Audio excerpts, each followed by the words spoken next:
Good morning, everybody. Thank you for joining us this morning. Thankfully, everybody has so much interest in this topic, and we're passionate about this topic. Laura, myself, clearly you are too. And it's an important topic because it's something that we think can really move the needle for women, not only in the insurance industry, but just business in general. And so mentorship and sponsorship are both very important. We're going to touch on those things today. I wanted to introduce myself. I'm Liz Bishop. I'm with Heffernan Insurance Brokers.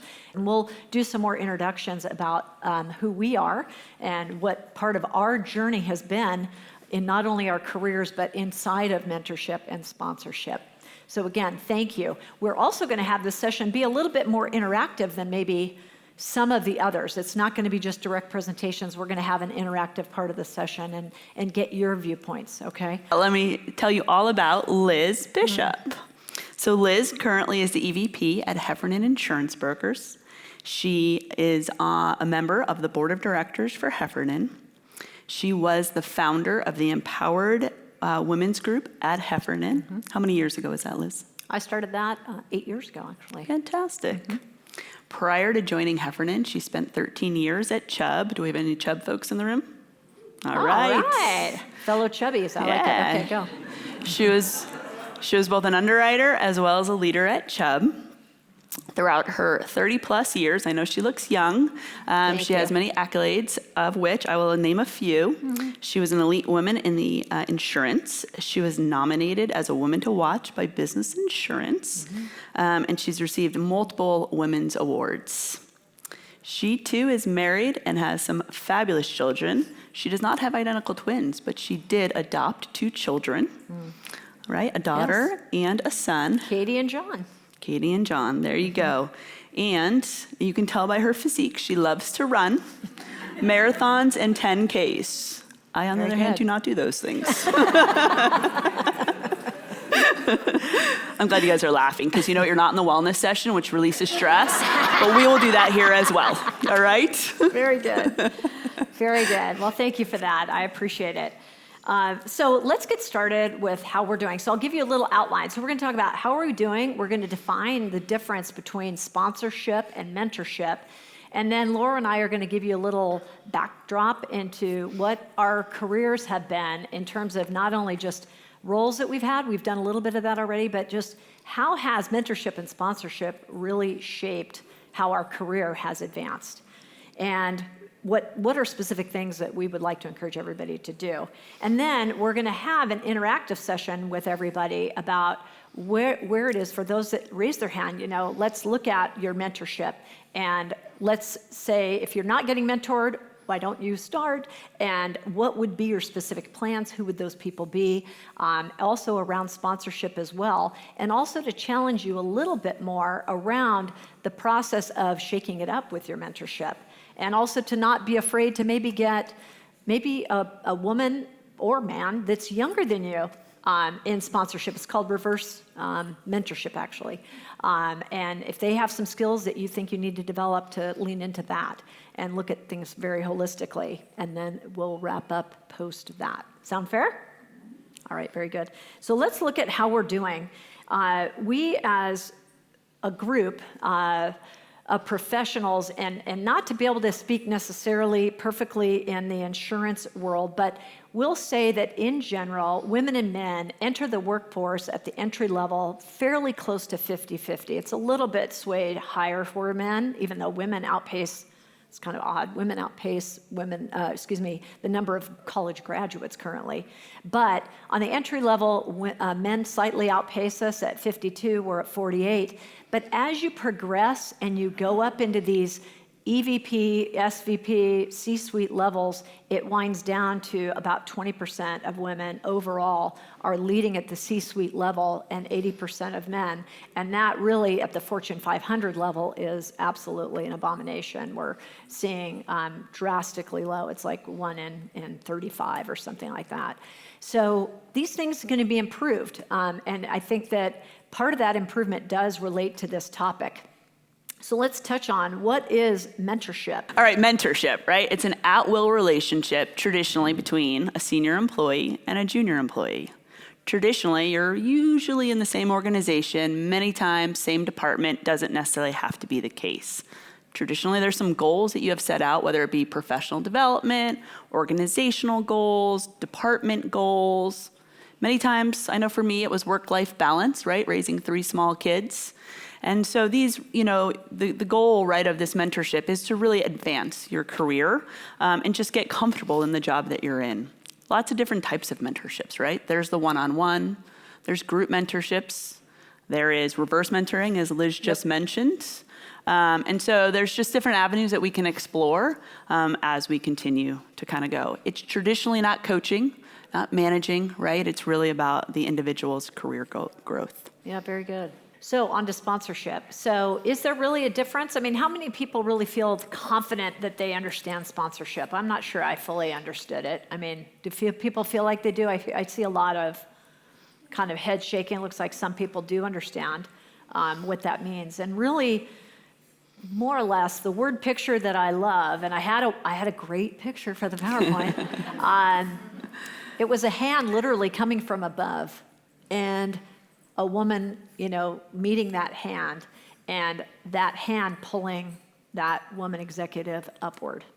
And so it's someone that is traditionally in your organization that you either, have been identified by them or you have identified them. That's the preference, and that's what we want you to walk away from today with, is being very intentional about identifying a sponsor internally to help you. But that person is pulling you upward and helping you navigate your career. And so we know that a lot of times senior leaders in management meetings are and summits, the leadership summits that many of us have participated in, they're looking at what is the leapfrog, what does the puzzle look like?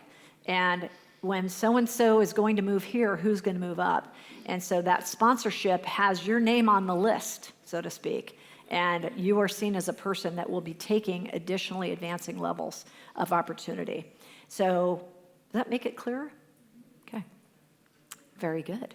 Tell me about, why'd you start? How'd you enter the insurance world? Yes, so I started because my family is in the business. So who here either has a family member or close family friend that is in the business of insurance? Okay, decent number. I thought it would be higher than that, but that seems to be where most of us begin, is that it suddenly is cooler than you thought. And I literally started, I'll start with a story. My dad was an insurance broker and had his own agency in Napa where I grew up. And we'd be at the dinner table talking about business, and then one night, literally talked about business all the time, but one night the phone rings. And it's one of his clients, and it was the tannery building in Napa where we used to have leather products made, and it was on fire. And he's like, "Jake, you gotta come." And my dad, I swear to God, I was little, but I thought he had like a cape on, and he just took his napkin, threw it down, and ran off and really helped this business get back on their feet post-fire. And I thought, wow, I want to do that. And so that's what really encouraged me. And so I ended up going and working in the business, and 13 years with Chubb, as I mentioned, and then ultimately came to the broker side. So Dad got you convinced to join insurance. Yes. But did you have any important female leaders in your career? Yes. So I, too, like you, I think back in the day, I didn't really identify women mentors per se, but I definitely had people that called me out. Like I had one woman manager who was not my manager. She looked at me and she said, it's funny. She's like, "I'm going through this training with my son, and I'm trying to learn about what attention deficit disorder is, and I think you have it." I said, "Oh, thanks, Steph." I go, "I don't think I have it because I've been kind of advancing. I'm kind of thinking I'm okay." And she's like, "No, I really think you have it." So anyway, it actually started me on my journey to learn about what it meant to have ADD and how to manage it. And my husband was super thankful because we got some tools around my problem. But yes, I did have women mentors, and like you, I did have that. It was a woman manager, but when you're 23 years old, they are your mentor at that time. And she did not know how to lead. She did not know how to lead. She just often was saying disparaging comments and just didn't understand how to encourage versus discourage. And it was because she didn't get good mentorship. And so that's what I hope we can take away from, again, today, is the importance of training and awareness. And I loved Ronald's presentation from AIG. The more awareness that we have, we just make everything better. And so that's definitely the experience I had. And at Heffernan, I'll just give you that. Let's jump to that. So when I went to Heffernan, I was fortunate, and I want to be modest here, not immodest, but I had opportunities to look at a variety of different firms.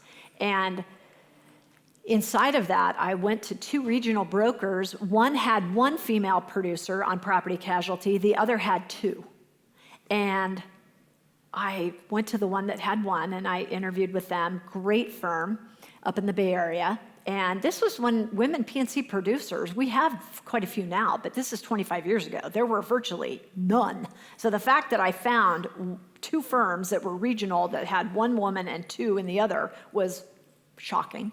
And so I interviewed the one that had 1, and I said, Tom, it just so happens, not Tom McCormick, Tom, how are you doing with this woman producer? And he said, I'm going to be super honest with you, Liz. We don't know what to do with her. I said, my visceral response was, wow. Or did you just say that? But that was honest. He literally didn't know how to relate to her. He didn't know how to mentor her. He didn't know how to encourage her. He didn't know really how to train her. He was kind of afraid of her.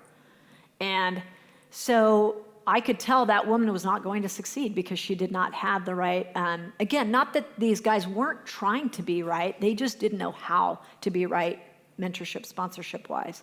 And so then I called Mike Heffernan and met with him for lunch. And I said, Mike, tell me about the 2 women producers. What's your vision? And he said, yes, we have 2 women now, but we really are going to grow that significantly. And that's one of the reasons that I want to hire you, because I have a vision around having probably 50-50. If at all possible, I want to get to 50-50 women producers to men.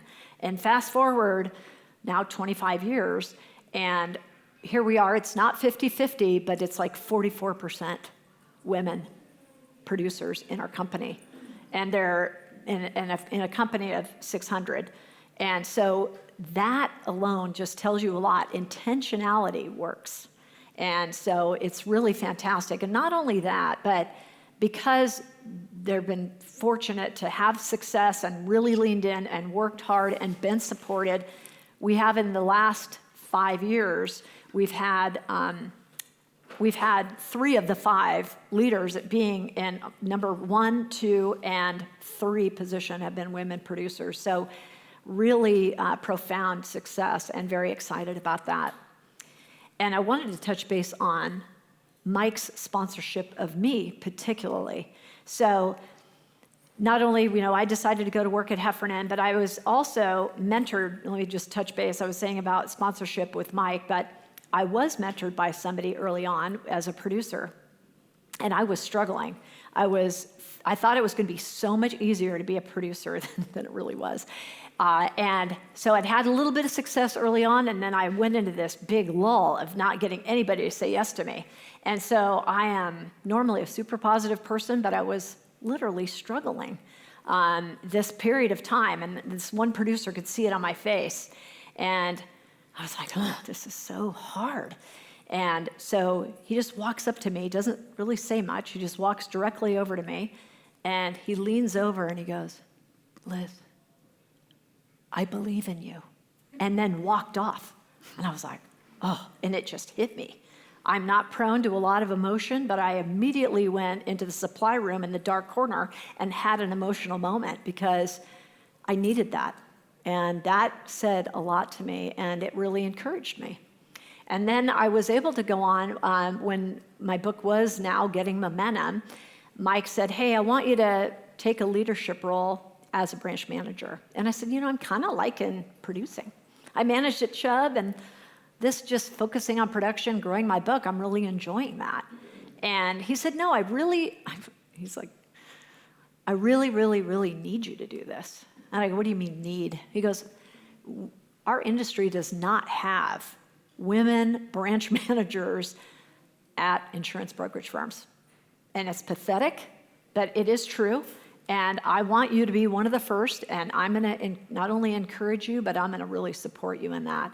And so Mike did that. I did take that role, and through a lot of hard work and effort, success came, and then ultimately an opportunity for a board position came available, and I reached my hand up, and that hand was there and brought me into that role. So again, intentionality and a lot of hard work really do pay off. So.